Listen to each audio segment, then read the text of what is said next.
Whoa, you crept up on me there. I was busy making all these super duper film videos for YouTube. Did you recently make the jump to medium format film photography? If so, you're probably in the right place. 120 medium format is such a hot way to take pictures, and the film comes on these rolls. The film is wrapped in a protective backing paper, and different cameras take different sizes of pictures when you shoot it. A really common frame size is a square 6cm by 6cm image that cameras like Hasselblad take, and some of these cameras take these images in a magazine like this. Alright, you squares, let's look at how to load one of these 6x6 magazines. This is a Hasselblad magazine, but hey, maybe you'll learn a thing or two about handling 120 even if you don't have one of these cameras. So first you need to take the inner piece that holds the film out of the casing here, and you do this by just turning the knob. Also be aware of your dark slide. Make sure it's facing the right way to make removing the insert easier. The dark slide is also just really important for protecting your film. We got two sides, one with a knob and the other without a knob. The side without a knob is where our fresh spool of 120 goes, and the other side is where we put our take-up spool. You gotta have a take-up spool for shooting 120. The film doesn't just rewind back into the same spool like 35mm does. This spool is going to be the one with all our precious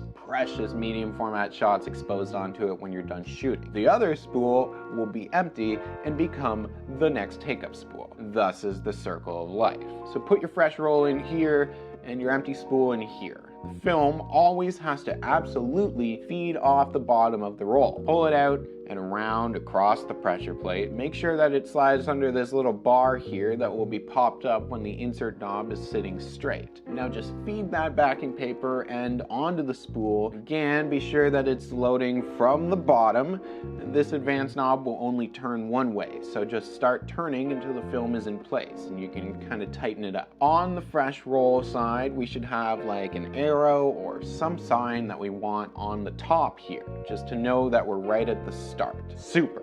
You don't want to advance until you can see the film because it's not how you want to do it with medium format. So turn this piece and it will press that little bar back down. Now we reinsert the insert into the magazine case. The last thing you have to do is advance the magazine to the beginning of the film for taking those mighty fine medium format pictures. Hey, throw it back on your camera and start shooting. Hopefully you've learned something. Also, 120 film isn't 120mm. 120 is just the number they settled on back in the early 1900s. Stop saying 120mm. I'm Noah. This is Analog Essentials, yada yada yada. Patreon link in the description. Check it out. Let's keep doing this.